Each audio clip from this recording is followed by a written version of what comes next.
foye kom tagin ni man felelay gam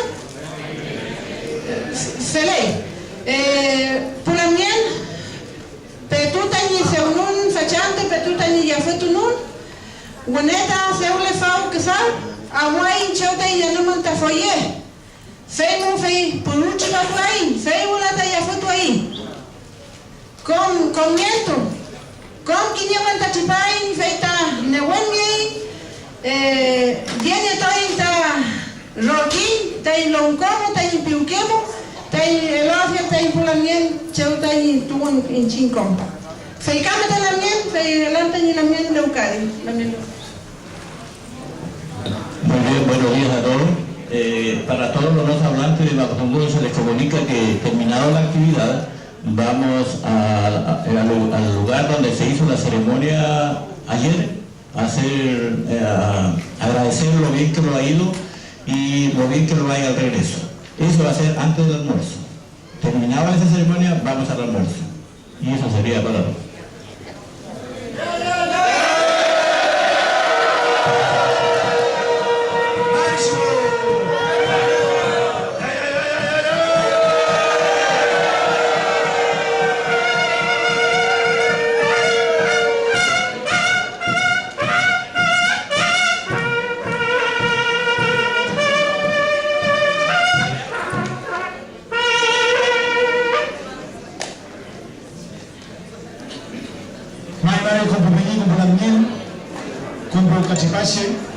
Un saludo especial para las autoridades tradicionales, un saludo también para los que no son mapuches y nos están acompañando, para nuestros invitados, Gabriel, Marimari, a todos.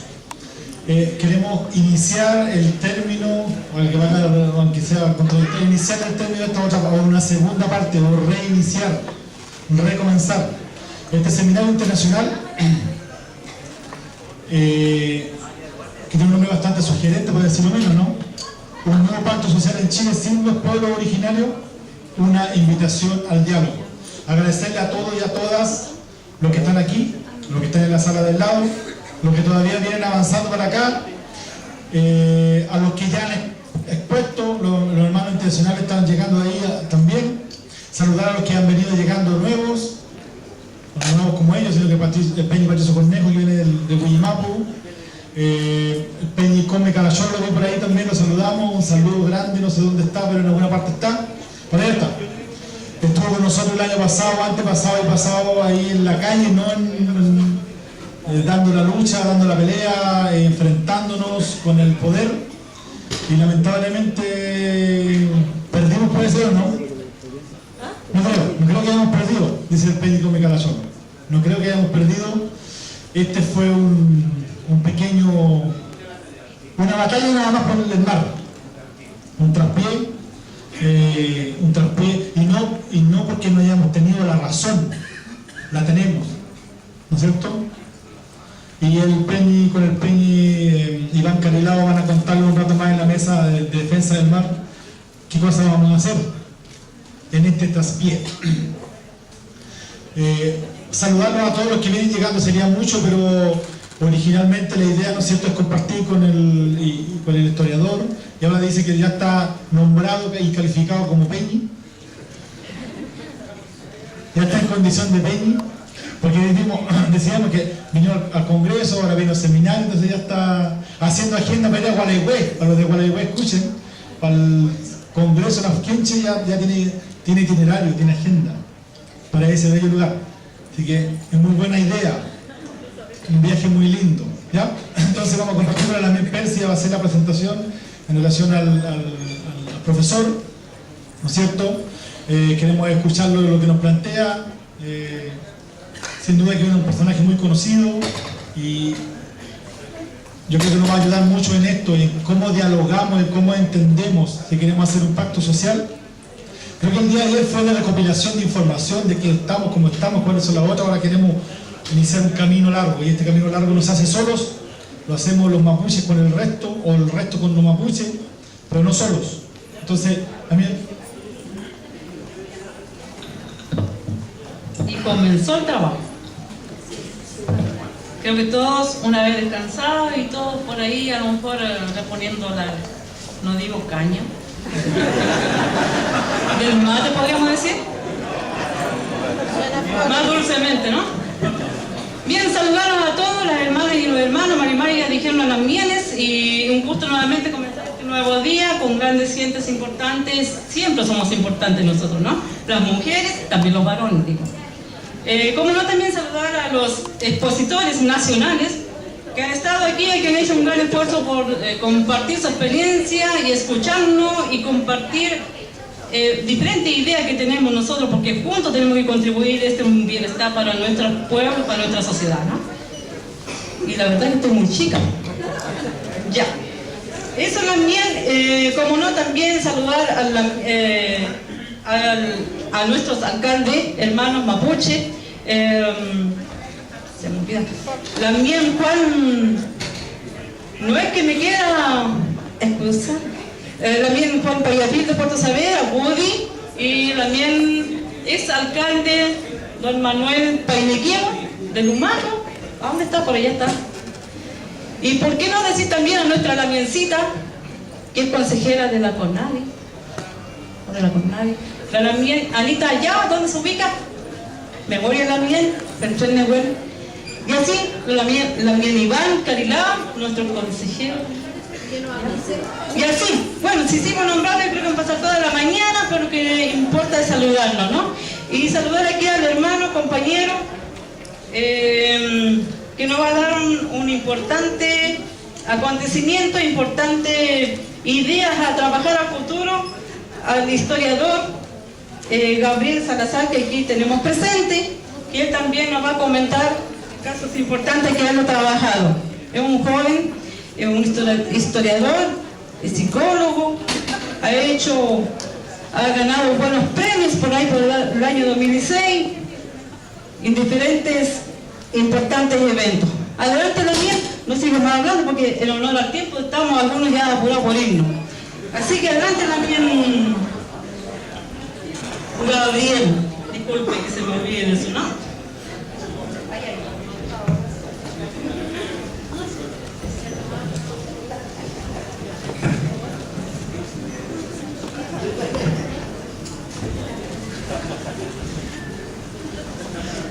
Sí, un poco más.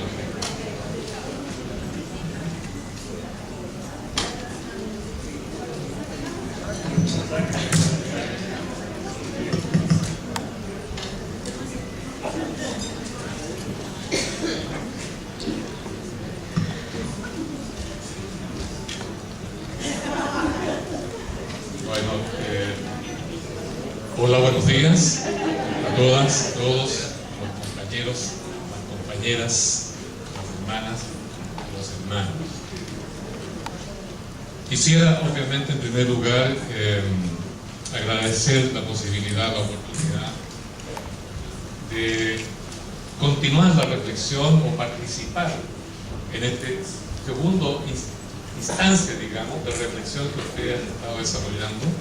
Estuve el año pasado en el tercer congreso de Elche, muy impresionado, no solo por la seriedad de los debates, sino por la profundidad que fueron alcanzando los mismos en el transcurso del evento.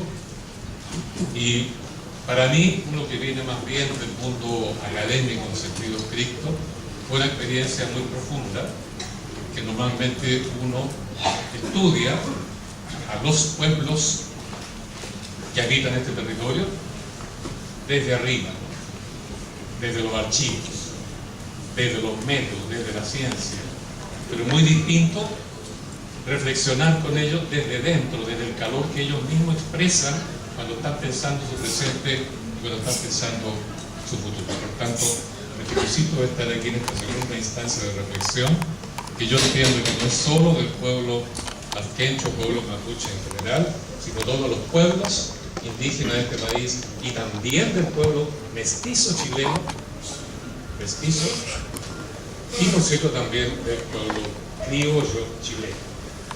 No hay que olvidar que somos mestizos. ¿Sí? El tema que a mí se me propuso dice: los movimientos sociales en Chile hoy y su proyección futura. Yo partiría recalcando la importancia que tiene de que debemos hacer de tiempo en tiempo una especie de diagnóstico histórico, una especie de intento por definir cuál es el carácter del tiempo histórico que estamos viviendo, cómo definirlo, en qué consiste, para dónde va, cuáles son las posibilidades que hay, cuáles son los obstáculos que hay. En otros tiempos, en los años 60, era muy frecuente entre nosotros, los chilenos, especialmente en Santiago, hacíamos un intento por caracterizar el tiempo histórico. Entonces nos hacíamos la pregunta: ¿este es un tiempo de continuidad? ¿Este es un tiempo estático? ¿Este es un tiempo de cambio? Si es un tiempo de cambio, ¿qué tipo de cambio? ¿Cambiar un poquito las cosas por fuera? ¿Cambiarlas profundamente? ¿Es un periodo pre-revolucionario o no? Yo creo que ese ejercicio que hacíamos en esos años 60, 70, cuando todos sentíamos como que había una esperanza, como que había un optimismo, como que había una fuerza para alcanzar un mundo mejor, creo que de nuevo lo estamos sintiendo en Chile. De nuevo lo estamos sintiendo. De una parte porque en este momento todo Chile está con programas, seminarios, juntas, videos, cualquier cosa, para recordar y reflexionar sobre los últimos 40 años. Estamos llenos de memoria histórica, como nunca antes tal vez, por lo menos en el siglo XX. Todos tenemos en la mente, ¿verdad?, lo que pasó en los años 60. Eduardo Frei Montalva, Salvador Allende, reforma agraria. Todos tenemos en la mente el fracaso de esa política que en ese tiempo llamamos la vía parlamentarista al desarrollo o la vía parlamentarista al socialismo. Esa vía que se agotó está en nuestra memoria. Está en la memoria de Pinochet, está en la memoria de las matanzas, la violación de derechos humanos. ¿Quién no recuerda eso? Está en la memoria, ¿verdad?, cómo Pinochet lo juntaron con un señor por ahí, Milton Friedman, y de la noche a la mañana se puso neoliberal. Ya hemos tenido una experiencia y una memoria del neoliberalismo, de lo que es el mercado, de lo que es una educación con precio, una salud con precio, todo tiene precio. Bueno, todo eso es memoria, todo eso está aquí dentro. Todo eso es experiencia. No es ideología. No es una ideología que venga de Rusia, de la Unión Soviética, de China, comunista, de otra parte. Es nuestra experiencia. Y estamos reflexionando hoy sobre esta experiencia. No estamos leyendo autores extranjeros. No es necesario leer ni a Mao, ni Kim Il-sung, ni Stalin, ni Trotsky, ni nadie, porque la experiencia nuestra es potente, está recargada, como dice un artículo, y nos llena por dentro. Casi no necesitamos leer, hay que leer, sí, pero casi no necesitamos leer, porque la experiencia es suficiente para nosotros como para creernos. No creerle a otros, no creerle a ciertos autores, creernos. Cuando uno comienza a confiar en su experiencia, en su memoria, cuando uno comienza a creerse a sí mismo, uno se vuelve autónomo. Yo soy más autónomo. El pueblo mapuche tiene una potentísima memoria histórica. Potentísima memoria histórica. Por eso nunca ha perdido la autonomía. Los chilenos sí. Le hemos creído mucho más veces, ¿no es cierto?, lo que nos dicen los europeos, los norteamericanos, qué sé yo, hasta el sudeste asiático, más que creernos nosotros mismos. De ahí la importancia que tenemos en otras épocas a la ideología. Bueno, quiero decir que estamos viviendo un tiempo de reflexión, de meditación, de deliberación. Y una deliberación que se está haciendo de Arica a Magallanes sobre la base de esta experiencia, de esta memoria. No es porque sí que estamos aquí en un seminario internacional para reflexionar profundamente sobre la proyección posible siglo XXI, histórica futura, de los pueblos de América y de Chile. Estamos en un periodo que, repito, estamos deliberando soberanamente como ciudadanos en la medida que dependemos de nuestra memoria. Y eso es que, creo yo, es lo que nos está proporcionando en este momento este sentido de esperanza y de optimismo que habíamos perdido un poco en los años 70, 80, incluso 90. En relación a esto, entonces, quisiera señalar algunas cosas. En primer lugar, se ha dicho varias veces en el mundo sobre Chile, muchos cientistas sociales, que este país ha sido una especie de laboratorio político, un laboratorio político. Aquí se han hecho experimentos políticos, y experimentos políticos que han llamado la atención del mundo, claramente. Y por lo menos desde el siglo XX para acá hemos tenido dos grandes experimentos políticos que llamaron la atención del mundo. Yo voy a describir muy rápidamente estos dos, porque creo que estamos entrando luego en un tercer experimento político. Para decirlo resumidamente, el primer experimento político lo realizó la clase política profesional en Chile, se la jugó y a Chile entero lo embarcó en esa jugada. Perdieron. El segundo experimento lo realizó el terrorismo militar, el ejército chileno con nombre y apellido, que creó un vacío histórico, social, cultural, político absoluto. Y en este vacío vino el experimento de los teóricos puros del mercado. Fue la Chicago Boys, y construyeron el experimento único del mundo, que este es el país más neoliberal del mundo, construido enteramente en torno a la idea de mercado. Dos experimentos. El tercero, que sería el objetivo central de esta conversación, sería un experimento en que esta vez ya no son la clase política profesional, ya no van a ser los militares terroristas con teóricos absolutos que vienen de otro país, sino que podrían ser los pueblos en plural de Chile. Los movimientos sociales chilenos.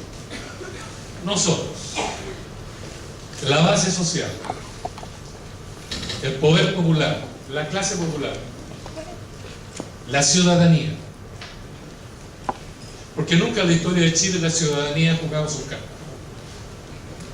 Nunca los pueblos de Chile asociados han jugado sus cartas históricas. Y cuando lo hemos hecho, hemos perdido.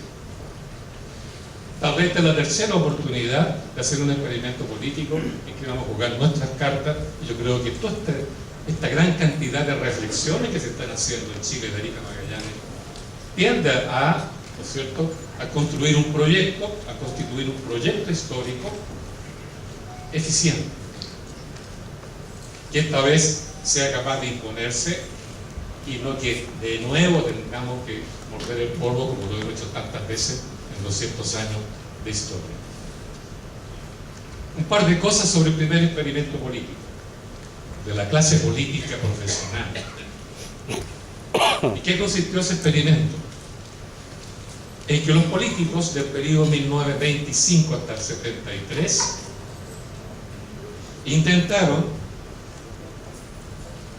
realizar una reforma profunda contra un modelo liberal de Estado, el Estado liberal de 1925,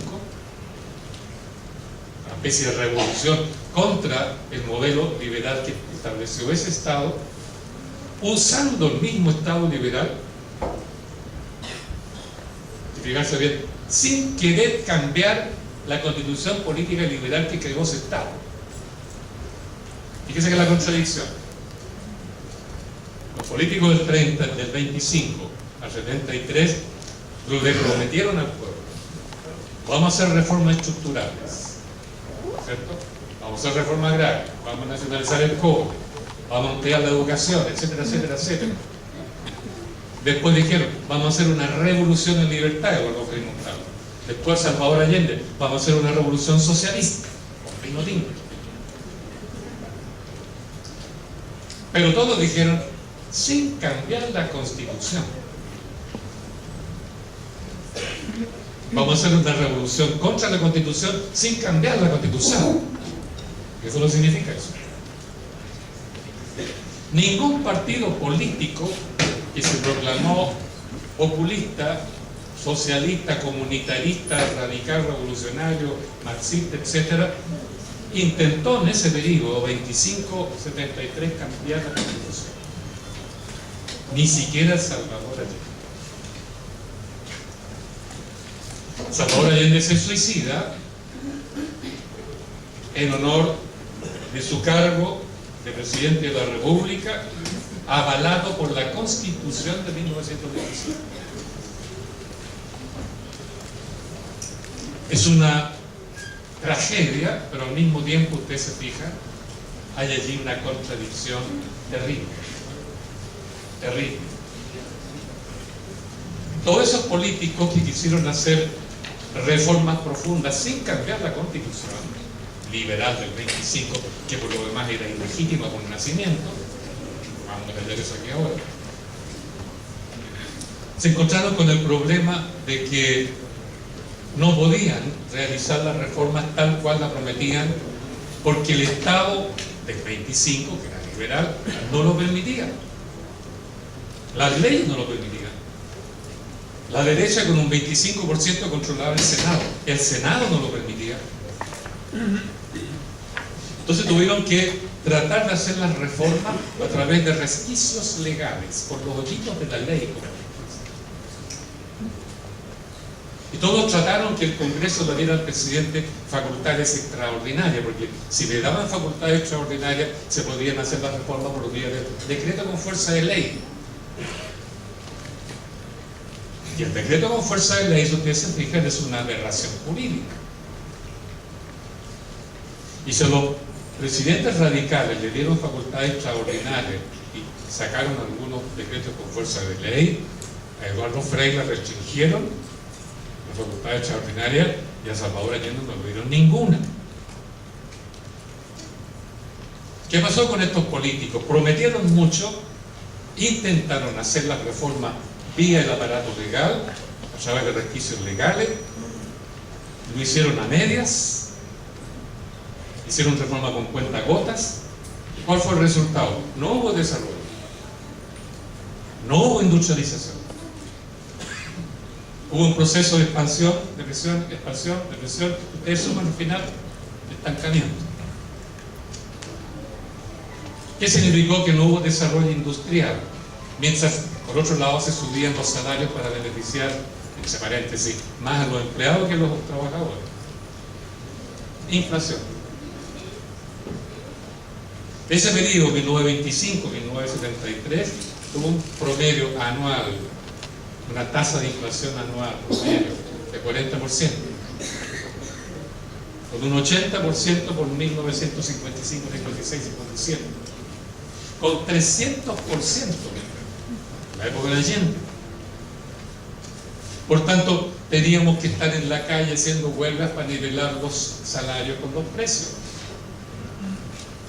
Todo el mundo hacía huelga, vivíamos de huelga en huelga en huelga, todos los viejos lo sabemos. ¿Cuál fue el resultado de eso? Que no hubo desarrollo, una inflación la más alta del mundo, ¿no? Fue un récord mundial de inflación. Y la gente en la calle protestando, la gente de izquierda dijo: ah, no ven, lucha de clases. El pueblo está luchando contra la inflación. No estaba cambiando el Estado, no estaba cambiando la Constitución. Ese modelo, ese experimento político que llamó la atención del mundo. Primera vez en el mundo que se quería hacer una revolución socialista, marxista, liberadora del pueblo, a partir de un Estado liberal sin cambiar la constitución política de ese Estado liberal. Cuando Salvador Allende pidió ayuda a Leonid Brezhnev de la Unión Soviética, Brezhnev dijo: no, sería una muy mala inversión ayudarle a ustedes económicamente, eso va mal. Cuando se le comunicó a Mao Zedong, lo mismo, no, incluso le mandó una carta: Allende está jugando con fuego, compañero. Le aplaudo, la ganó su idea, su sacrificio, etcétera, pero usted va a perder. Se habló con Ho Chi Minh en Indochina, en Vietnam, la misma cosa. Todo el mundo aplaudió un experimento extraordinario, admirable, pero al fracaso. El único país que fraternizó con este modelo, y con Allende en especial, que finalmente fue al sacrificio por eso, fue Cuba. Pero fue un apoyo fraternal de discurso. ¿De qué podía ayudar Cuba, chico?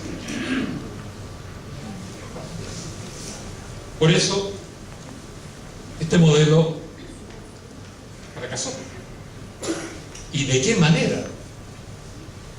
¿Y de qué manera? Eso tiene que estar instalado en la memoria y analizado críticamente. Esto de usar el Estado liberal para hacer cualquier cosa, es absurdo. Fíjense, ese Estado liberal, ustedes saben que el Estado liberal, por definición, es un Estado estrictamente político, estrictamente jurídico. Es un modelo jurídico político pensado para que sirva para cualquier cosa, para que sea ocupado por cualquier fuerza política. Es un Estado sin tarea, un Estado sin mandato. Es un Estado que no es un instrumento de trabajo para resolver un problema específico.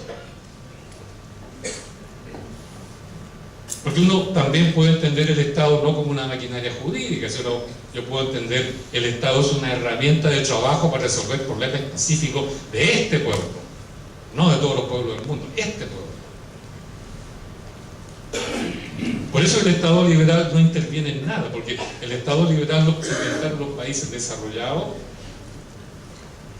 cuyo desarrollo fue producto de la iniciativa privada, no del Estado. Por eso el Estado se cruzó de brazos, porque ya la iniciativa privada había desarrollado el país, había desarrollado la industria, había expandido la industria por el mundo, había creado un imperio, había integrado a todos los habitantes de Inglaterra, por ejemplo, a ese proyecto, a ese tremendo proyecto del país de Inglaterra.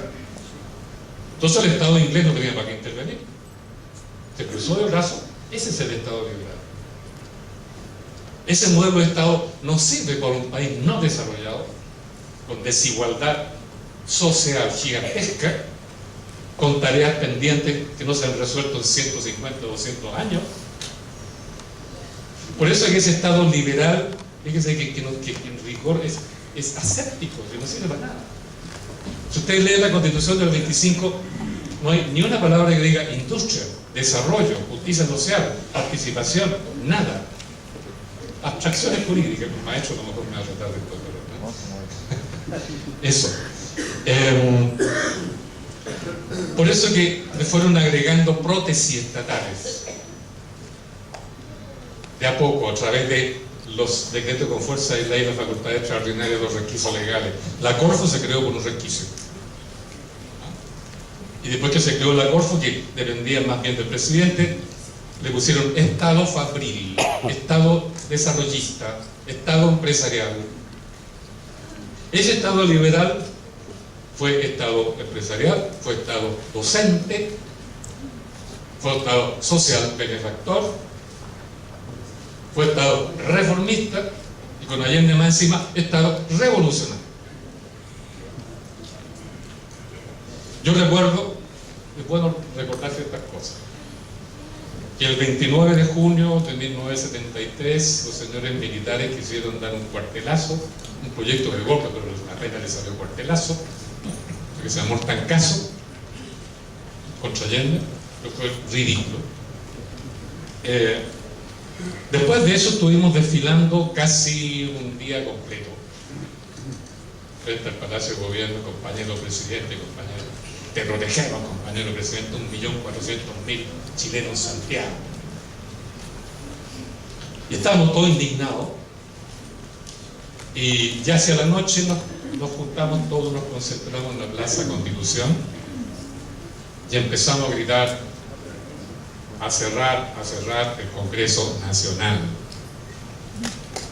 a establecer la Asamblea Popular. Basta ya de Constitución, basta ya de Congreso, basta ya de Parlamento, basta ya de partido. El pueblo gobierna a través de la Asamblea Popular. A cerrar el Congreso Nacional. Era como obvio después del caso. Y Allende salió al balcón con un micrófono y antes de decir nada más nos gritó: contrarrevolucionarios. Nos llegó al alma. Nos llegó al alma. Porque dijo él, la revolución, fijarse bien, la está haciendo el gobierno popular, la unidad popular, el Estado liberal del 25. Ustedes no, ustedes tienen que seguir. Quiero decir, ese modelo que montó la clase política civil, de prometerle todo al pueblo y quedarse hasta la revolución sin cambiar un ápice de la Constitución del 25, ese modelo fracasó. ¿Y de qué manera fracasó? Fue un experimento frustrado. Y Allende es el símbolo.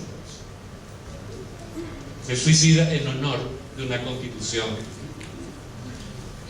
que se movió en buena medida para derribarla, pero que no la derribó. Solo al final, en junio de 1973, a mediados de junio, un poquito antes del caso, Allende se dio cuenta de eso. Y en un discurso que le dirigió a los dirigentes de la Unidad Popular les dijo: compañero, ha llegado el momento de que el pueblo dicte por sí mismo una nueva constitución. No podemos seguir jugando a través de resquicios legales a hacer una revolución. No. Y los dirigentes no le hicieron caso. Y en lugar de plantear un proyecto de asamblea constituyente manejado por el pueblo, le propusieron un plebiscito. Allende se va o se queda. ¿Sí?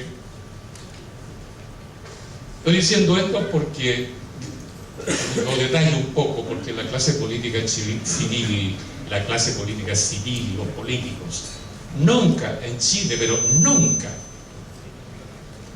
han querido cambiar la Constitución vigente. No. Ustedes ven que ahora tampoco. Cuando se les plantea el tema, la mayoría de no, si no hay crisis, ¿para qué vamos a hacer una asamblea? Es un salto al vacío, tomar opio, como fumar opio, como dijo otro caballero por ahí, ¿no? Es una locura. ¿Cómo se les ocurre? Y otra persona, sí, yo voy a llamar a una asamblea constituyente. Yo voy a llamar a una asamblea constituyente si gano la presidencia. No vamos a dar el nombre, pero es fácil de adivinar. Pero yo, o sea, el gobierno, de acuerdo a la ley, de acuerdo a la Constitución del 80. Y ese es el gran problema. ¿Quién convoca una asamblea constituyente que exprese la soberanía del pueblo o de los pueblos? ¿Quién la convoca? ¿El pueblo mismo o los políticos? ¿De acuerdo a la pura voluntad del pueblo o de acuerdo a la constitución ilegítima anterior? Porque, entre paréntesis, las tres constituciones chilenas han sido todas ilegítimas. La del 33, producto de un brutal golpe de Estado, Diego Portales. Fue redactada por un grupito de mercaderes, amigos de Diego Portales. Uno de ellos, el padre de Barros Arana, la del 25 fue un feroz engaño de Arturo Alessandri contra la voluntad del pueblo también. Al final, él redactó la Constitución del 25. La del 80 ni qué decir. Nunca hemos tenido en este país una constitución redactada por los pueblos y por la ciudadanía. Ese modelo, ese experimento que llamó la atención de todo el mundo, por eso Allende se hizo tan famoso en todo el mundo, no solo porque se suicidó, sino por el proyecto en sí. fracasó, pues es un hecho. Uno puede sacarle el sombrero a Allende, un hombre consecuente, tomó una ruta equivocada, pero consecuentemente siguió hasta el final, y uno lo respeta por eso, y yo creo que hay que respetarlo. Pero los jóvenes actuales no están ni ahí con aplicar el mismo modelo de allá. Como el Che Guevara. Todos le sacamos el sombrero, lo aplaudimos, usamos camiseta, gorro, cualquier cosa que barba, en fin, lo que sea, ¿eh? Pero no vamos a imitar su modelo. También fracasó el modelo que va a tener. El otro modelo, el otro experimento, que tendría que hacerlo muy cortito, hay que tener en cuenta que fue una situación también de laboratorio. Pinochet barrió con la Constitución, desindustrializó el país, destruyó los sindicatos, prácticamente dejó en cesantía a los partidos políticos, eliminó el Congreso, gobernó a voluntad de terror. Todos sabemos que más importante que Pinochet era Manuel Contreras, que estaba detrás. Manuel Contreras, que tenía visiones de grandeza. Bueno, otro día hablamos de este caballero. Lo que quiero decir es que hicieron tabla rasa con el país. Lo redujeron a cero. Ese es lo verdad. Y en este vacío, en este cero, en esta tabla rasa, los teóricos de Chicago, que son académicos, que trabajan con modelos puros, modelos teóricos de pizarrón o de matemática, tuvieron la oportunidad única en el mundo, porque ni siquiera en Estados Unidos ni en otras partes tuvieron la oportunidad de que ese modelo fuera aplicado tal cual, por este poder terrorista que había reunido la DINA en la práctica, porque no la Junta Militar, la DINA en la práctica en Chile. Nuevo experimento. Es el único país del mundo en toda la historia que se ha construido, se ha querido construir la sociedad civil, el Estado, la institucionalidad, la educación, la salud, etcétera, de acuerdo a un concepto puro de mercado. Y en Estados Unidos es este modelo construido en condiciones extremistas, ¿no?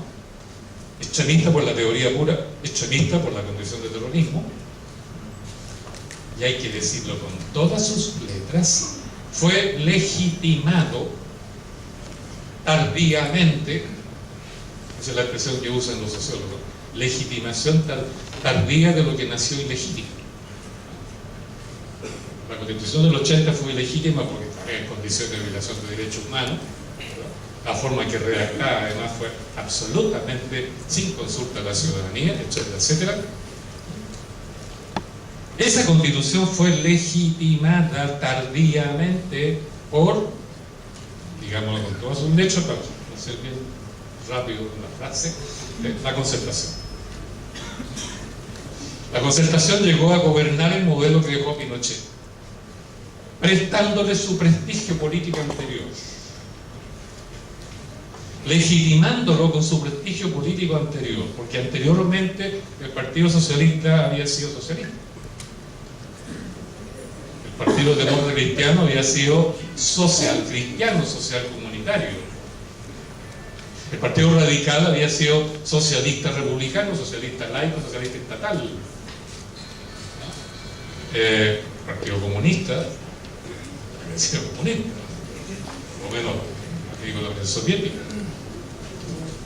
Con ese prestigio, ¿verdad?, reemplazan a Pinochet, sacan una linda campaña televisiva del no, la alegría ya viene, y ese modelo siniestro, establecido en 1980 en la Constitución, es legitimado, y lo aceptamos. Ya hemos vivido, qué sé yo, 20, 30 años bajo este modelo. Bueno, y este modelo está haciendo algo. haciendo agua, que está teniendo problemas serios, no vamos a poder detallar lo que es una cuestión económica, pero digamos que no es porque sí que están resurgiendo los movimientos sociales, no es porque sí Pingüinazo, no es porque sí el surgimiento del movimiento estudiantil universitario, la huelga de los trabajadores portuarios, los 44 municipios del norte que se unieron para luchar para autonomizar el gobierno de esa zona y controlar el 45%, dijeron, de las riquezas que ellos producen en el norte. No es porque sí que surgió Magallanes, Aysén, Freirina, Tocopilla, Montenegro, Melipilla. No es porque sí que el movimiento mapuche ha retomado su senda histórica, digámoslo así, del siglo XIX, y está teniendo una presencia en todo Chile, y su modo de moverse, su modo de proyectar oposición, su modo de proyectar creatividad a futuro, está siendo estudiada minuciosamente por juventudes en todas partes, por comunidades locales, están imitando de una manera u otra esta táctica, por así decirlo. No es porque sí que desde 2005 más o menos todas las encuestas serias que se han hecho en este país arrojan el mismo resultado. Si a la gente le pregunta, ¿tiene usted credibilidad, confiabilidad en el gobierno de Chile, en el presidente y sus alrededores? Solo el 25% dice sí, confío. ¿Tiene usted confiabilidad y credibilidad en el Congreso Nacional? Solo el 11% dice sí, creo, confío. ¿Tiene usted confiabilidad en los tribunales de justicia? 10% dice sí, creo. ¿Cree usted en los políticos? Entre el 95 y el 94% de los chilenos dicen no creo, no confío. ¿Qué significa que el 90% de los chilenos no crea, no tenga confiabilidad, no tenga credibilidad en las instituciones del Estado? ¿Qué significa que ya hace como 10 años que todas las encuestas dicen los políticos tienen un desprestigio del 95%? La última, ayer, del CEP, Centro de Estudios Públicos, que es de derecha, y que acaban de sacar a su director Arturo Fontaine, que era mucho más ecuánime, pluralista y flexible, y pusieron un señor mucho más duro. Bueno, el CEP, lo mismo. Si ustedes revisan bien la encuesta, se mantiene. El 95% de los chilenos no creen en los partidos políticos ni los políticos. ¿Cómo interpretar estos resultados de hace 10 años? Y este modelo no tiene credibilidad. Que estamos viviendo una profunda y grave crisis de representatividad, de representación. ¿Qué significa que no le creemos que hay una crisis de representación? Que la ciudadanía está comenzando a creer más en sí misma que a cualquier otro eventual representante. Esto refuerza, ¿verdad?, la crisis larvada que está experimentando este sistema. Y sorprende realmente, llega a la risa, ¿no?, cómo los señores políticos, con estos resultados que se repiten una y otra vez, dicen, no hay crisis. No reconocen la crisis de representación que están viviendo. Bueno. En Chile han habido 3 crisis de este tipo. Por 1910, cuando los chilenos en general dejaron de creer en los políticos, en la oligarquía, y surgieron movimientos sociales, y en la cumbre de estos movimientos sociales, Luis Emilio Recabarren. Pasó por 1950, de nuevo, se perdió credibilidad en los partidos, en los políticos, todo el mundo votó por Carlos Ibáñez del Campo, el Ibañazo, que ganó las elecciones porque iba a barrer con los políticos, por eso la imagen de la escoba. Y ahora, esta es la tercera crisis profunda de representación. En la época de Ibáñez se perdió credibilidad en los partidos políticos, se votó por Ibáñez, Ibáñez no resultó mucho, pero surgió un caudillo popular, Lotario Blest. Dos caudillos olvidados que conviene tal vez conocerlos mejor y leer: Luis Emilio Recabarren, Lotario Blest. Lo que pasa es que ambos, tanto a Luis Emilio Recabarren como a Lotario Blest, los partidos políticos después lo han votado hacia el lado y se han apoderado de su creación. De la Foch primero, de la CUT después. Y por eso lo olvidan. Por eso no se leen. Por eso no se leen. Porque ambos dos dijeron: el poder tiene que estar siempre en las bases populares. Es el pueblo, son los pueblos los que tienen que construir su propio destino. Por sí mismos. Sin políticos, sin partidos, sin constitución ilegítima. Estaban en una tercera crisis de representación y no es extraño que todas las bases sociales estén reflexionando en torno a su memoria, como dije al principio, y buscando forma autónoma de desarrollarse. Este es el tercer experimento que está en marcha. Está en marcha, no digo que esté ya desarrollado, porque es bueno reconocer qué tipo de proceso, qué tipo de movimiento, qué tipo de experimento es el que llevan a cabo los pueblos cuando actúan autónomamente, las bases sociales cuando actúan autónomamente, los actores sociales cuando actúan por sí y ante sí. Normalmente estos procesos son cuando la ciudadanía se mueve, cuando los pueblos se mueven para tomar la sartén por el mango, son procesos de autoaprendizaje. Son procesos de autoformación, de autoeducación. Son procesos, por tanto, culturales. ¿Qué es lo que estamos haciendo aquí? Nos estamos autoeducando. Estamos autoeducando. Ya están prometiendo los compañeros de la Argenche otro congreso, sigue el proceso de autoeducación. Y hay, como este, montones de actividades similares en todo Chile. Los procesos de autoeducación, de construcción de poder desde abajo, son procesos culturales lentos. Los procesos de aprendizaje son lentos. Sobre todo si se trata de que es un pueblo entero, o varios pueblos, los que están conjugándose entre sí para generar un poder propio capaz de producir los cambios que hacen falta. Porque en este país, ni en ningún otro, nadie le enseña a uno a ser soberano. Nadie le enseña a uno a cambiar la Constitución. Nadie le enseña a uno a organizar una asamblea constituyente. Nadie le enseña a uno cómo hacer la revolución. Si vamos a esperar que alguna vez una disciplina, una universidad o qué sé yo, un programa de curso, un programa del Ministerio de Educación nos va a enseñar eso, olvídense. La soberanía se aprende por sí mismo en procesos autoeducativos. El poder popular se genera a través de la autoeducación y la práctica. El poder constituyente, que es el poder popular para construir el Estado, también es producto de autoaprendizaje. ¿Qué es lo que estamos haciendo? Son procesos lentos, porque son procesos, si llevamos 200 años, que nunca hemos ejercido el poder constituyente. Que siempre el Estado lo han construido otros por la fuerza, con los militares, ¿verdad? Y luego un grupito chiquitito redacta la Constitución.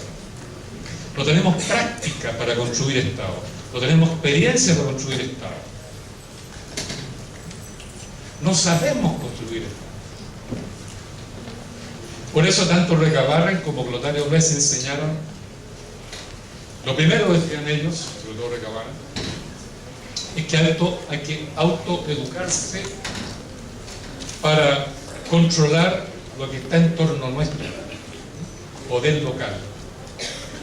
Constituir comunidades que controlen y dominen el espacio local. Hay que aprender a generar recursos, a administrar recursos para dominar el espacio local. Eso planteaba el viejo Recabarren. Por eso él enseñaba, daba clases, escribía libros, escribía qué sé yo, organizaba escuelas, organizaba periódicos, para que la gente, el pueblo, desarrollara su inteligencia. ¿Qué inteligencia? Generar recursos, administrar recursos, generar poder, y ejercer poder en lo local. El poder popular se ejerce mucho mejor en directo en lo local. Si pensamos que la revolución hay que empezar al tiro por lo nacional, estamos mal, porque en lo nacional ahí mandan otros, ahí somos minoría, no tenemos fuerza. Ahí están los políticos, están los generales, están los grandes, están las universidades, qué sé yo qué. Pero en lo local, en el vecindario, la comunidad, no, ahí somos fuertes. Por eso Recabarren enseñaba eso. Desarrollemos la inteligencia y luego el poder local. Por tanto, vamos a controlar la comuna, vamos a controlar el municipio, y administrando los recursos del municipio, creamos el socialismo municipal, la producción municipal. Después nos pegamos salto al Estado Nacional. Si observamos lo que hoy día está pasando, ha resurgido el tema de las comunidades. La comunidad de Magallanes se paró, mandó a cambiar las autoridades, gobernaron ellos por 3 semanas la Asamblea Provincial de Magallanes, le dobló la mano al gobierno, consiguió lo que quiso y todavía existe. Lo mismo la Asamblea de Aysén, la Asamblea de Freirino, la Asamblea de Calama. Todos están pensando en ejercer poder local, controlar las riquezas locales, evitar que el capitalismo salvaje destruya los bosques, contamine el agua, agote los recursos hídricos, elimine el bosque nativo, etc. Y sobre la base de recuperar una relación armoniosa del hombre con la comunidad y de la comunidad con la naturaleza, están descubriendo, ¿verdad?, cómo organizar una nueva sociedad. Una nueva sociedad. Por eso los nuevos movimientos sociales están menos preocupados de tomarse el Estado, como intentó la UP, y están mucho más interesados en tomarse el espacio local. Porque ahí pueden ejercer poder directo, controlar la riqueza que se produce, funcionar como una comunidad en base a participación democrática, y desde allí doblarle la mano al gobierno. El gobierno perdió con Magallanes, perdió con Aysén, perdió con Freirina, perdió con el Alto Huasco, la cuestión de la, ¿cómo se llama? Pascualama. Perdió el puerto de Huasco con la termoeléctrica Punta Alcalde. La perdiendo en Tocopilla, perdió en Quillón. Y en Aysén y Freirina, además, el cuerpo especial de carabineros fue derrotado por las fuerzas locales. Nos metieron en unos hoyos, los apedrearon ahí a Piachere, y encima le incendiaron sus panacos. Y luego los freirinos y los de Puerto Aysén lucen con orgullo la fotografía de cómo tenían al cuerpo de carabineros ahí metido en un hoyo. Y está en la memoria de ellos. En este sentido, para terminar, yo quisiera decir que el pueblo mapuche muestra un modelo, siempre ha mostrado un modelo de lucha, por así decirlo, de luchar por la tierra, pero no por la tierra como la propiedad de la tierra, no por la tierra en sí, sino un modo de vida con la tierra. ¿Verdad? ¿Cómo se vive con la tierra? En comunidad con la tierra, respetando por tanto la naturaleza en sí misma. Es eso lo que está aprendiendo Freirina, ya aprendió Freirina.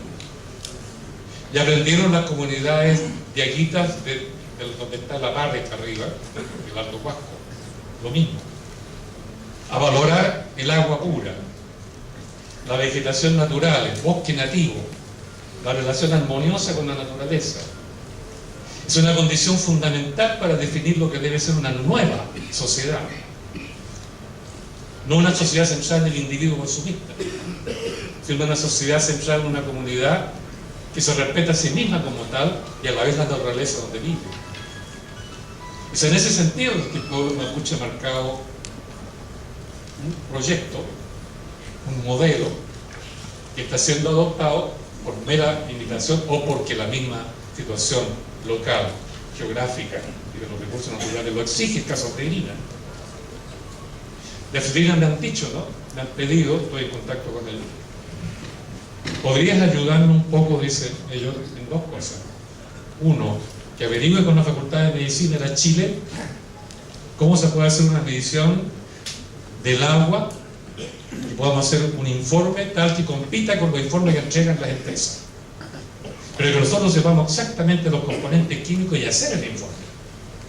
No queremos que la facultad haga el informe, sino que nos enseña a nosotros a hacer el informe. Me dijeron, ¿por qué no conseguimos contacto con la Facultad de Ciencias de Chile? Porque resulta que aquí se va a instalar una empresa, me dijeron, que va a explotar el titanio, el óxido de titanio. Y no sabemos qué diablos es eso. Y puede que el proceso de fabricación del titanio, el óxido, sea contaminante y no sabemos cuáles son sus componentes venenosos. Queremos saber cómo controlar eso. Pregunta por favor la Facultad de Ciencias y que nos enseñen a nosotros a manejar eso. Están interiorizando la sabiduría de las cosas naturales para ejercer poder en ese plano. En ese plano. Y me dijeron también, mira, los mapuches hace mucho tiempo que están peleando por su bosque, por su tierra, por el agua, etcétera, etcétera. ¿Por qué no me dice cómo es eso en la práctica? ¿Cómo es eso en la práctica? Yo no soy especialista en la historia del pueblo mapuche, pero les sugerí algunas pistas al respecto, pero que están en eso quiero decir. Están en eso. Entonces los nuevos movimientos sociales en Chile, para terminar, tienen un futuro que ellos mismos están construyendo, paso a paso. No están dando un salto al vacío. Como cuando hablábamos de la revolución, no sabíamos cómo se hacía la revolución y qué venía después de la revolución.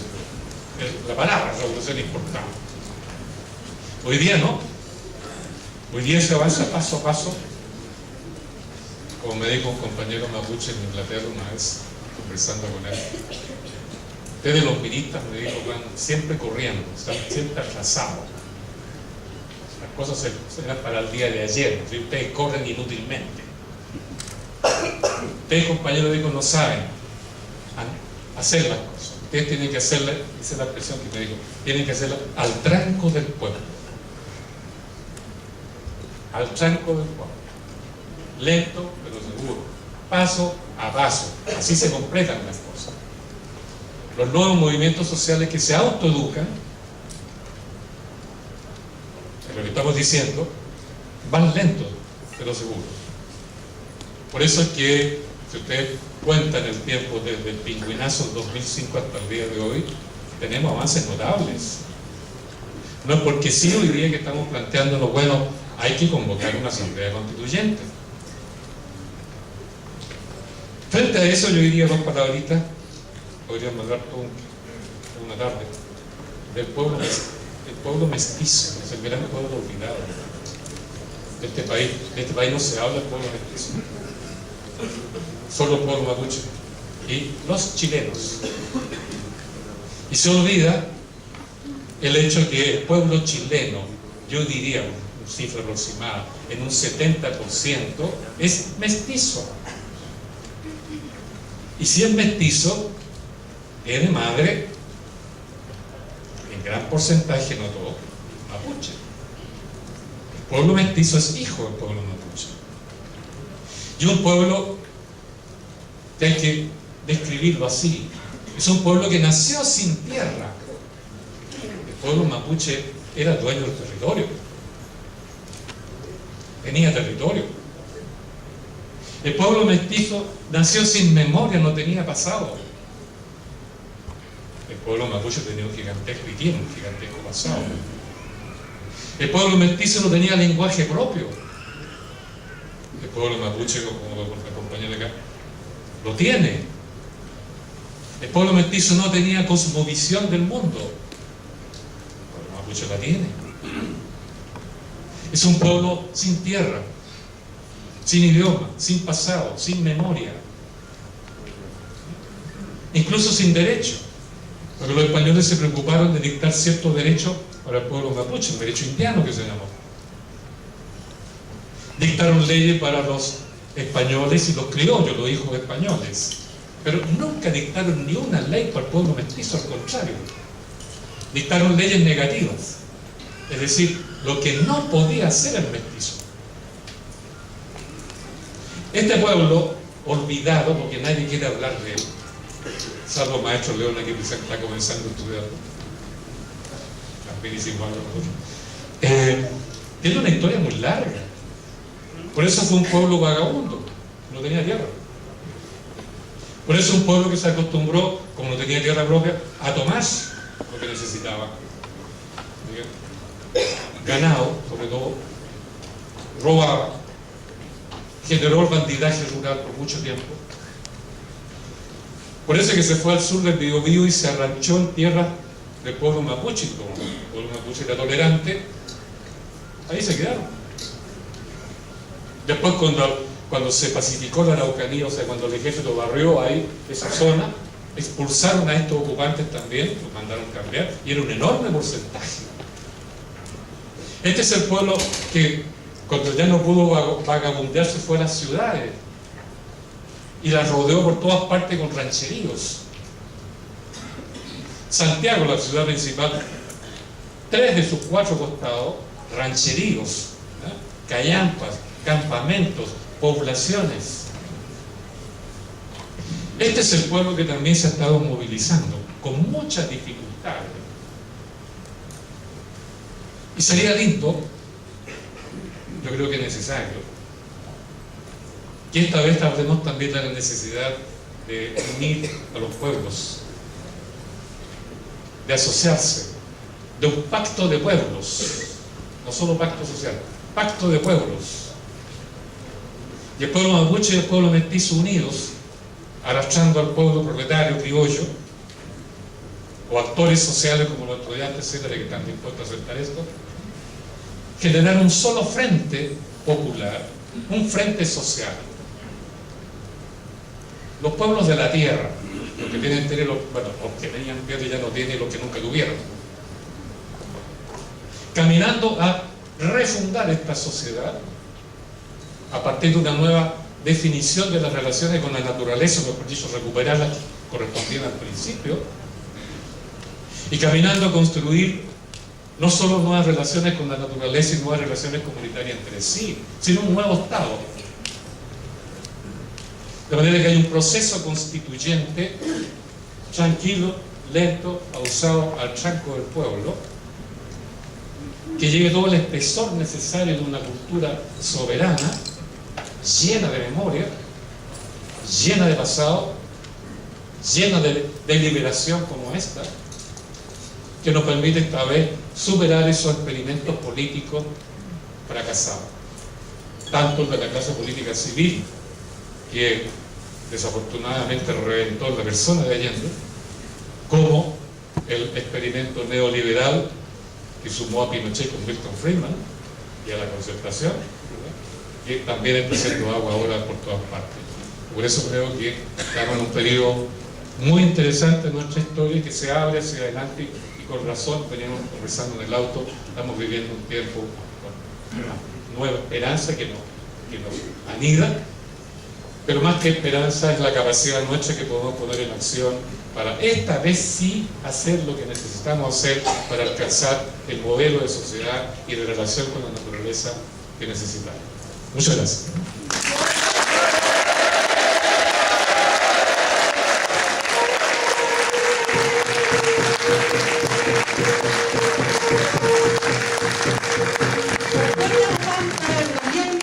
Que nos ha dado harta lucecita, nos ha contado muchas historias importantes que hemos vivido como pueblo.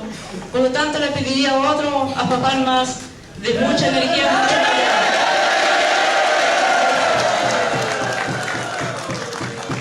Entonces, ahora pasaremos a la ronda de preguntas. Por favor, si hubiera algunas inquietudes para consultarle aquí a nuestro maestro. ¿Hay preguntas? Si nos ayuda con el... Lo preciso, por favor, para poder, porque después tenemos otras actividades.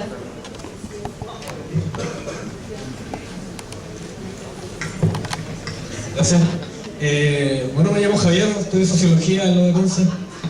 Quería consultarle, usted, o sea, yo lo he escuchado bastantes veces, más o menos hace, debe llevar unos 4 o 5 años saliendo harto hablando de estos mismos temas.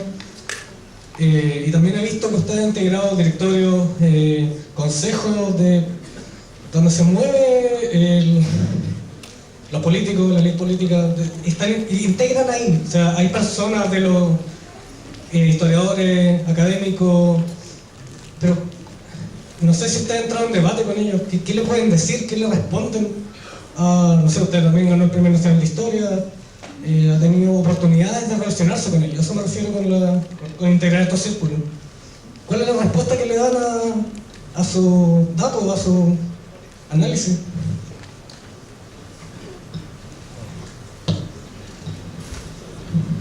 Pero tú dices que yo formo parte de esos directorios. No, o sea, por ejemplo, formó parte del consejo de arte chileno, ha integrado algunos.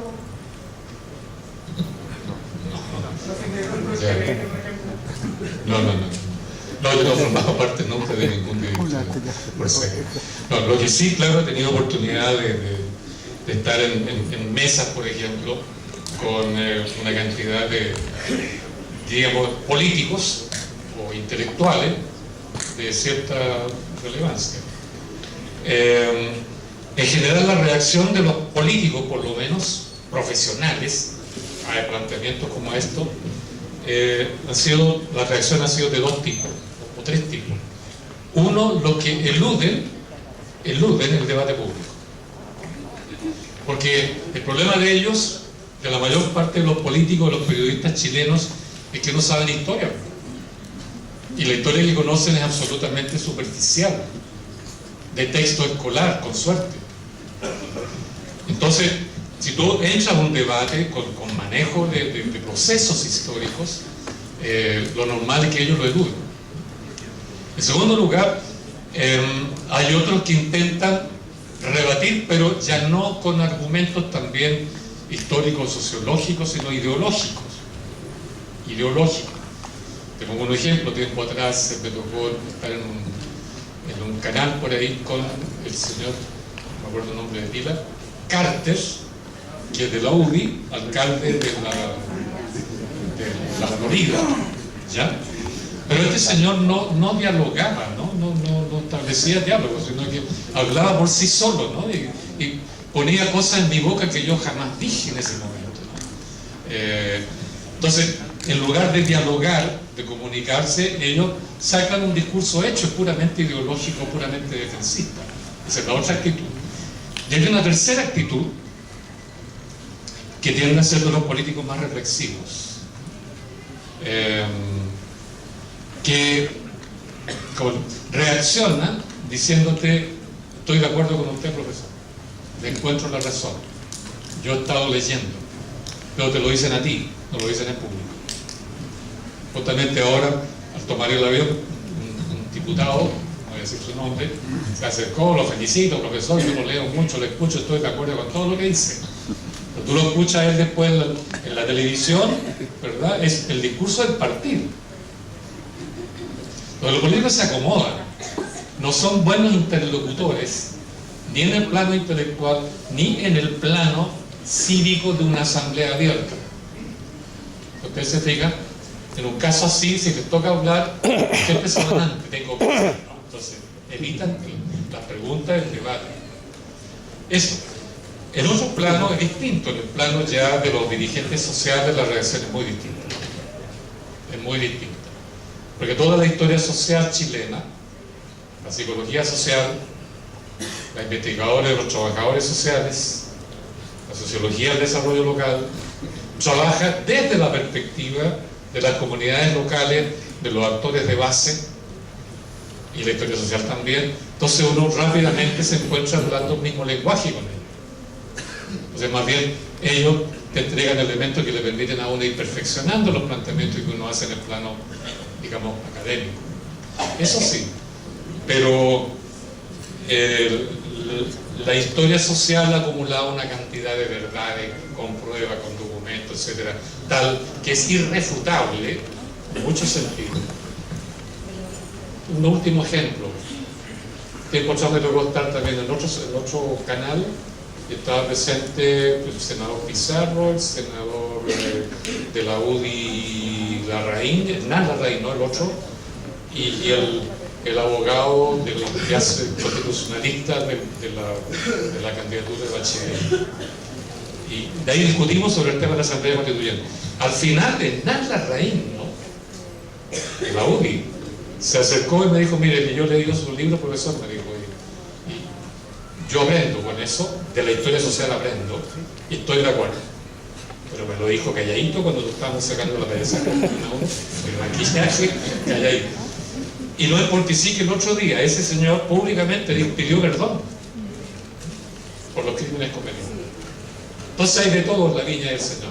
Yo creo que es importante continuar profundizando de investigación histórica para sacar argumentos contundentes en este plano y ahí ampliar un poco el conocimiento social. Bien, otra pregunta. Tres preguntas.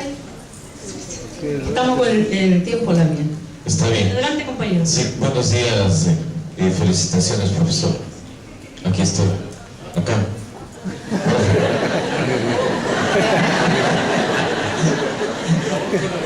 Sí.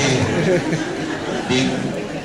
En caso, miren, yo soy ecuatoriano. En caso ecuatoriano tenemos una constitución que te reconoce la plurinacionalidad, la interculturalidad, el summa causa y los derechos de la naturaleza.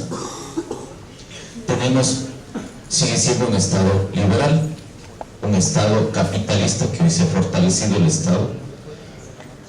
La pregunta es que estamos debatiendo: hagamos un modelo de educación propia, hagamos control territorial propio, hagamos manejo del agua con nuestro control territorial. La pregunta es ahí: ¿dentro o fuera del Estado? Gracias.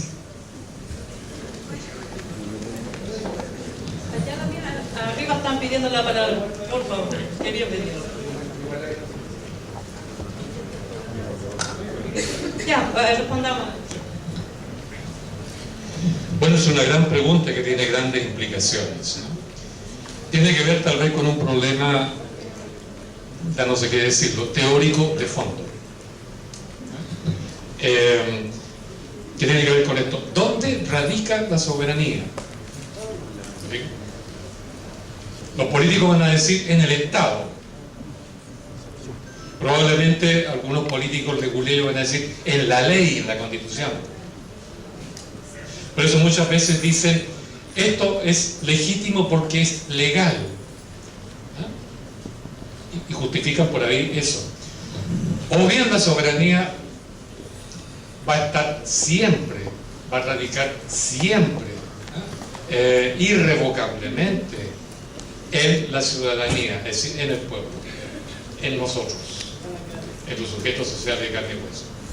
La soberanía es anterior a la ley y es posterior a la ley, porque la soberanía dicta la ley, por tanto puede, si quiere, anularla.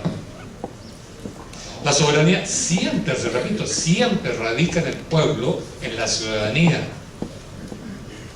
Por eso que de vez en cuando elige un representante, pero si lo elige y el representante no responde al mandato que uno le da, uno debería revocar su mandato. El representante no puede apernarse, como se dice en Chile, no puede convertirse en un profesional de la representación. No puede convertirse en un político profesional. No puede, porque yo le di un mandato. Si no cumple el mandato, lo traigo de vuelta, le revoco el cargo y más encima lo enjuicio. Y si es necesario, lo castigo. Lo que pasa es que en Chile, no sé en Ecuador, pero en Chile el principio, el mecanismo de la revocación se olvidó en el tiempo, no existe. Entonces los políticos hacen lo que quieren, se cambian de partido, ¿verdad? Y al final cree que ellos son soberanos, como lo han dicho algunos políticos últimamente. ¿eh? Nosotros sabemos lo que aquí nadie tiene que decirme nada, dijo un expresidente del Senado, de apellido Carona. ¿Qué apellido? De apellido Carona. Cuando Camilo Vallejo le envió una carta a los senadores diciéndole: por favor, tomen en cuenta la opinión del pueblo, que en un 87% quiere esta reforma educacional, y no tomen en cuenta la proposición del gobierno que en torno a una eventual reforma tributaria propone tal cosa. Tomen en cuenta eso y háganle caso al pueblo. Escalona, ¿qué respondió? A mí no me manda nadie. ¿Eh? A mí no me manda. Nosotros sabemos lo que hacemos. Si alguien dice eso, es porque él cree que la soberanía está en él. Está equivocado. A ese señor debiéramos revocarle el cargo de senador, enjuiciarlo y castigarlo, si es posible. Claro. Entonces, por eso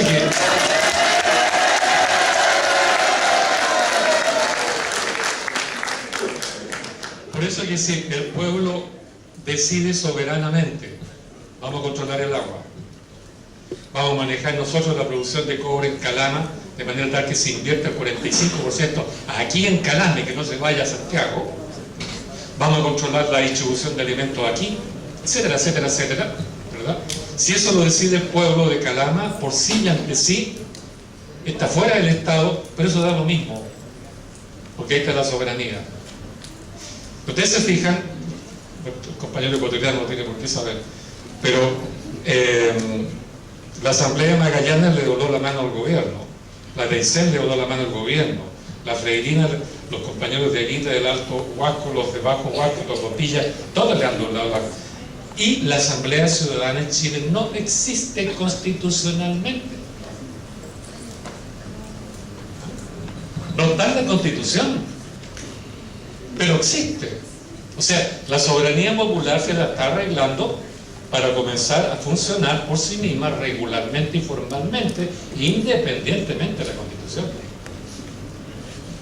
Entonces, por eso, claro, el problema es que en un gobierno que se dice popular, y en el caso de Ecuador es un gobierno popular, ¿en qué medida las bases populares pueden actuar con autonomía a pesar o en contra a lo mejor de su gobierno popular? ¿Qué es lo que nos pasó a nosotros con Allende? Allende insistía en hacer las reformas desde el Estado. Nosotros los del Poder Popular le decíamos: no, compañero, las reformas hay que hacerlas desde abajo. Y nos agarramos y nos apaleamos.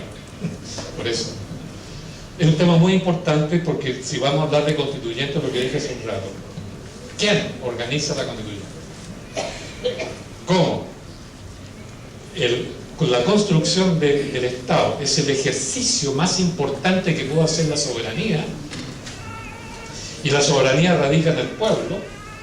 Es el pueblo y solo el pueblo el que tiene que organizar la Asamblea Constituyente, no el Estado, mal que le pese al Estado. Eso en teoría, eso en teoría.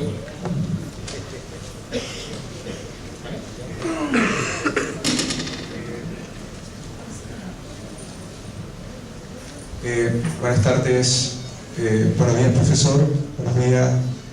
Mi nombre es Carlos Flores, pertenezco al... Sí, soy músico de acá de la zona y pertenezco al Comité de Humedales del Cerro Laú, de Talcahuano. Quería hacerle la siguiente pregunta, por ejemplo, de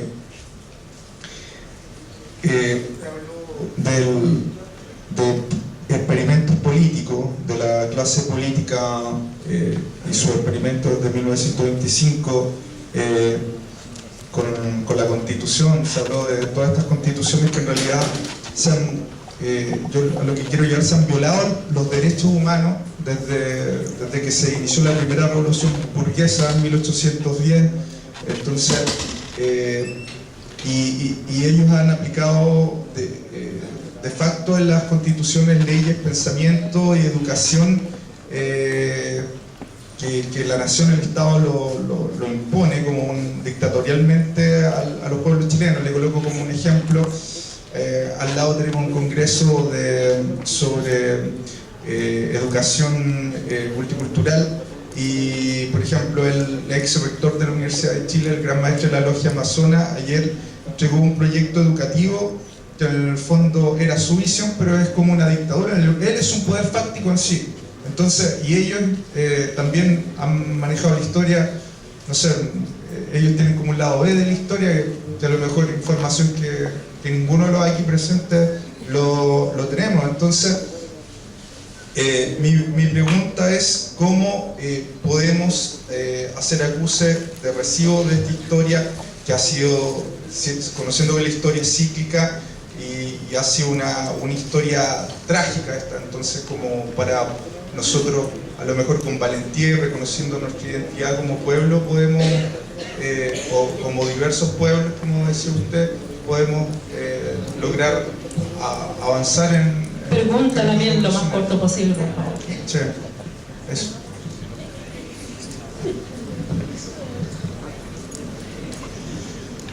Bueno, yo diría que hay como dos cuestiones juntas dentro de tu comentario, digamos. Lo primero, un poquito al margen si se quiere, pero creo que es importante. En este momento en la Universidad de Chile se está discutiendo a varios niveles el tema de cómo la Universidad de Chile debe responder a las necesidades educativas de la sociedad chilena hoy. Ya hay dos proyectos.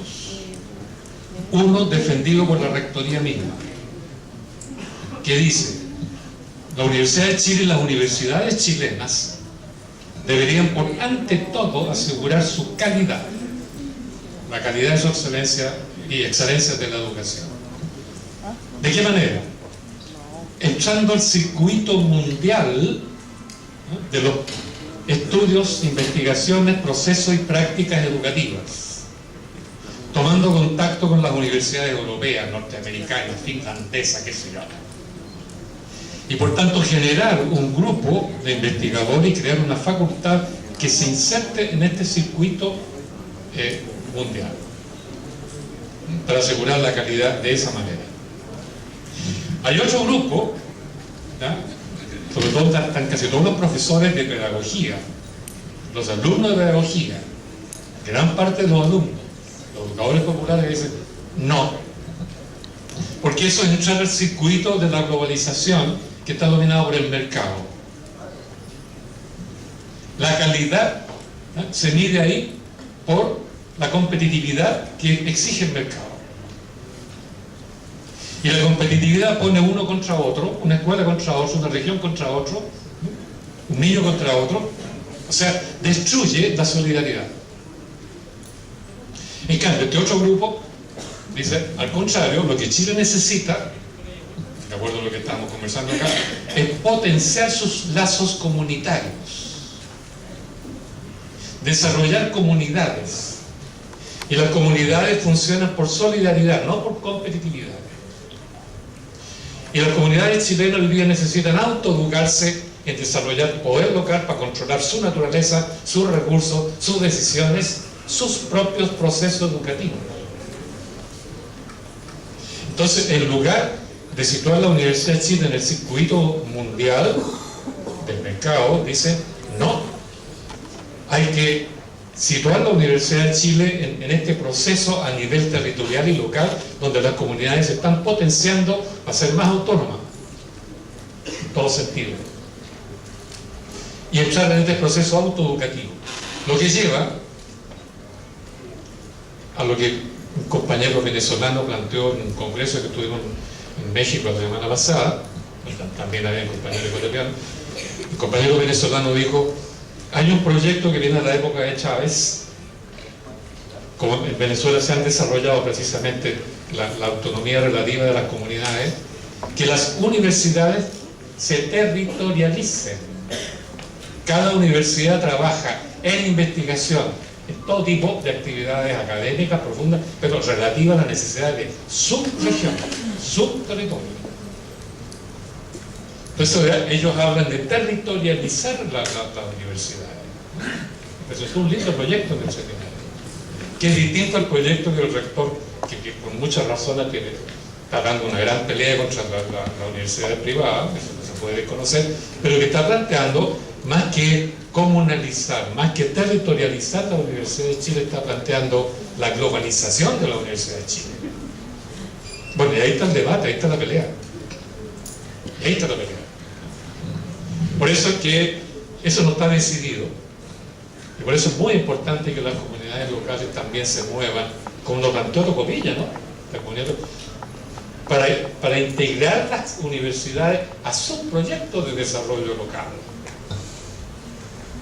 Tocopilla planteó: queremos una universidad que se integra en nuestras necesidades de desarrollo. Calama, lo mismo, porque tiene universidades que trabajan para cualquier lado.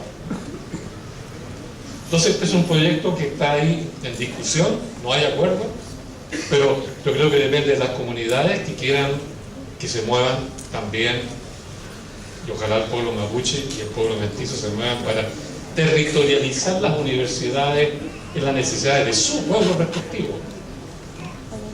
Y que no anden planeando en el aire, ¿verdad?, como lo exige el mercado globalizado que nos domina, por lo menos hasta el día de hoy.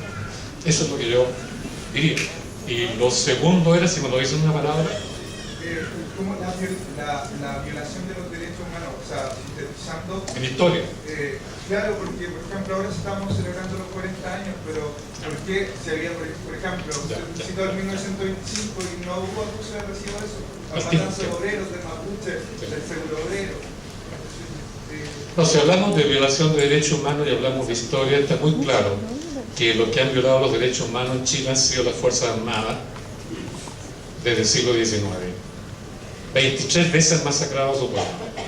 23 veces, un récord mundial. No hay ningún otro país del mundo que las Fuerzas Armadas hayan masacrado a sus propios conciudadanos y a sus pueblos componentes, mapuche, mestizo, en esa proporción.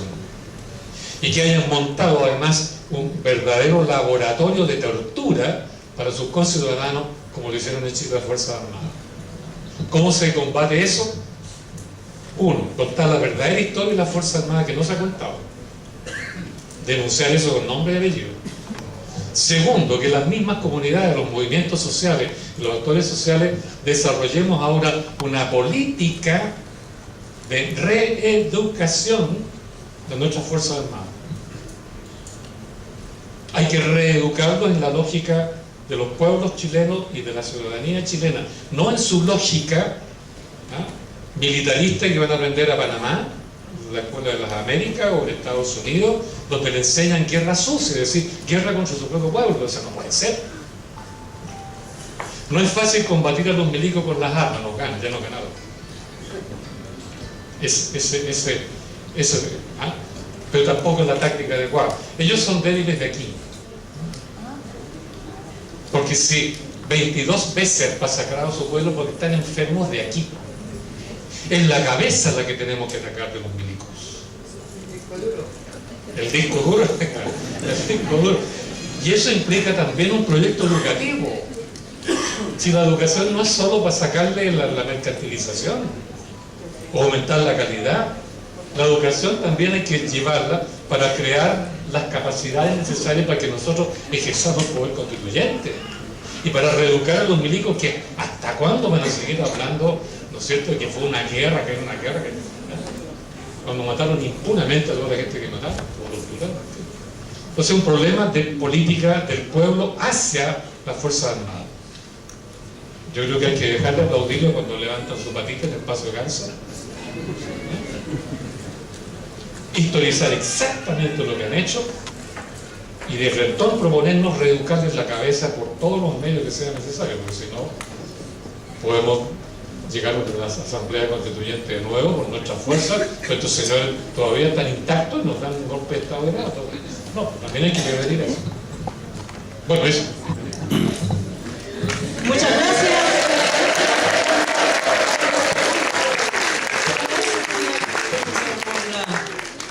La verdad que estaba muy buena la conversa y muchas más preguntas para hacer, y perdónennos porque estamos en honor al tiempo, vamos a darle continuidad a nuestra actividad que se viene. Adelante, compañero.